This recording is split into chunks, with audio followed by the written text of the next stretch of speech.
problem that is going to exacerbate with Lisbon. This was Gordon Brown a few years ago stated, yeah, we're going to create British jobs for British workers. This is outrageous. He can't. Yeah? The Treaty of Lisbon does not permit. It's open borders. Completely open borders.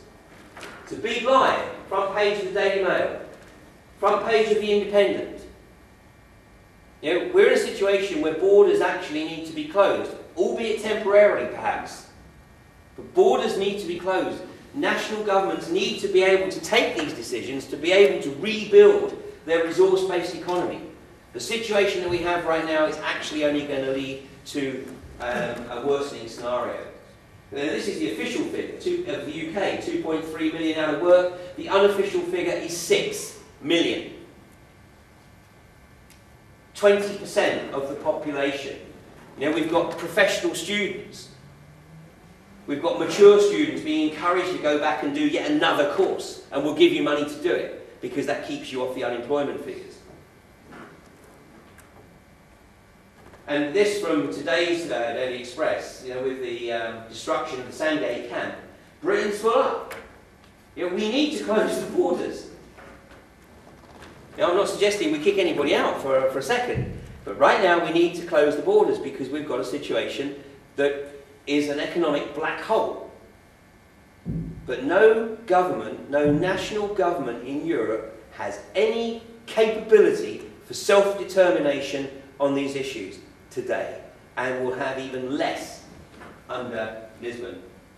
This was Time magazine. This was talking about Spain, you know, which isn't regarded necessarily as one of the you know, major, if you like, First Nations within Europe. And Spain has exactly the same problem amongst its youth. We are looking, in my opinion, as I'll explain in a second, at a deliberate attempt to destroy our youth and effectively break down the family unit. You know, this from the British media yesterday. The age of consent storm. BBC hosts debate on letting girls under 16 have legal sex. Well, Europe and the Treaty of Lisbon is all about harmonisation. And they go for the lowest common denominator. And over here is this paragraph. It says, in 2006, Terry Grange, former Chief Constable of Dyfed Powys Police in Wales, claimed that men as old as 30 who have sex with underage girls should not necessarily be classed as paedophiles. European countries, including Austria, Bulgaria and Croatia, set the age of consent at 14. It is 13 in Spain. Now, give it maybe 10 years under Lisbon, and there will be harmonisation. Actually, 10 years is probably ambitious, because it will probably be less.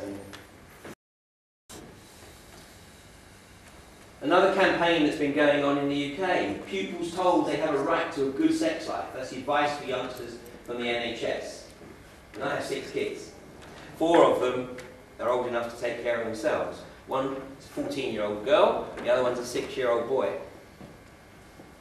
Now, my son, who's 30, you know, well, all of them were normal teenagers, you know, raging hormones and everything that entails.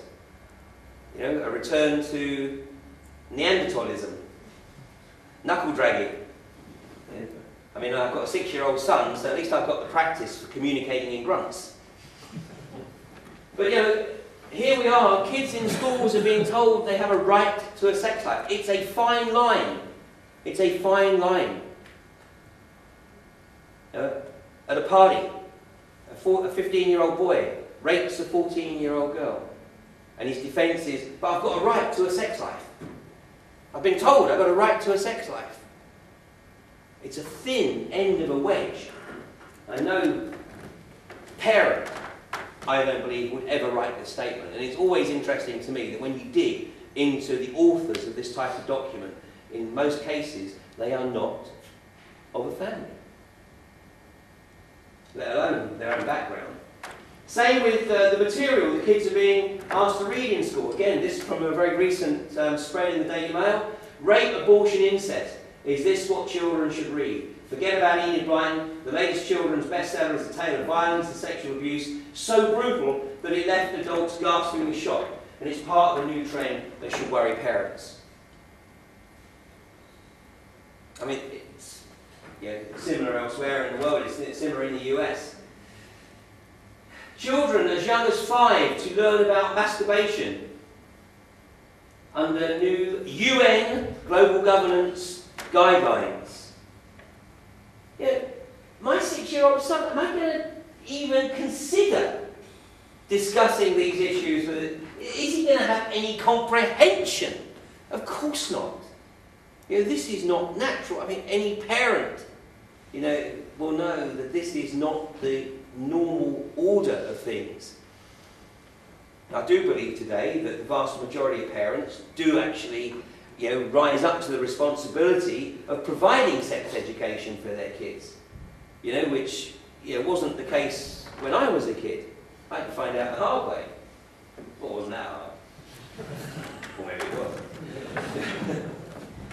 But this is just completely outrageous. But, and I'm sorry to have to tell you this, it's going to get worse. And I opened this presentation by saying that the Yes campaign was using the politics of fear. Well, I'm not going to make any apologies for using the politics of disgust, because what I'm going to show you is evidence of what I believe is the long-term agenda. And we're seeing evidence of gradual moves towards this long-term agenda. And it will, I hope, I know, it will shock you. Germany and the EU to legalise paedophilia. This is the brochure that was published in Germany. And if anybody speaks German, you want to translate that for me? No, nobody speaks German. I think it means something like playing doctors and nurses or something of that ilk. I've had it fully translated, but I don't have a translation with me. But let me just take a couple of extracts from this article for you. German government publication promotes incestuous paedophilia as healthy sex education. Michael O'Brien, author, Crisis of Culture in the West, says, this German state intervention in family life is a new level of auto-destruction, self-destruction of the family. It is to create a state-controlled product that does not know the loving relationship of family life. It is having the humanity effectively taken away from our children. This is going on in the US military with drugs. There is documentary evidence, Rebuilding America's Defenses, a document written by the Project for a New American Century, which states categorically that drugs will be used to enhance the effectiveness of the military. Reducing fear, reducing reliance on supplies. It's no surprise to me that the US military are guilty of horrendous war crimes. Horrendous errors of judgment because the humanity has been drugged out of them. What we're talking about here is not necessarily using the drugs, but literally taking away the foundation of the family. It gets worse. Fathers do not devote enough attention to the clitoris and the vaginas of their daughters. Their caresses too seldom pertain to these regions.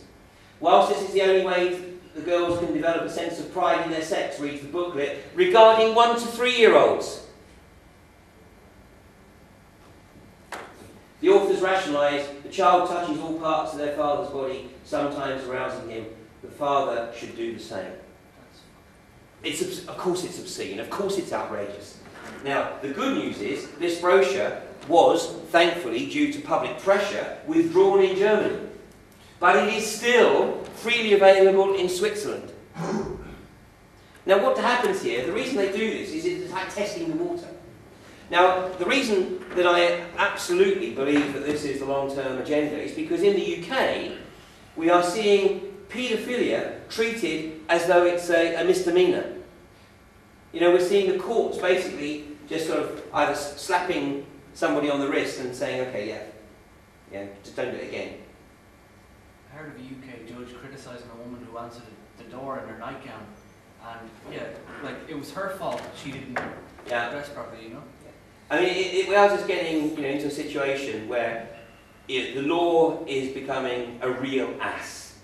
So this is where we're heading.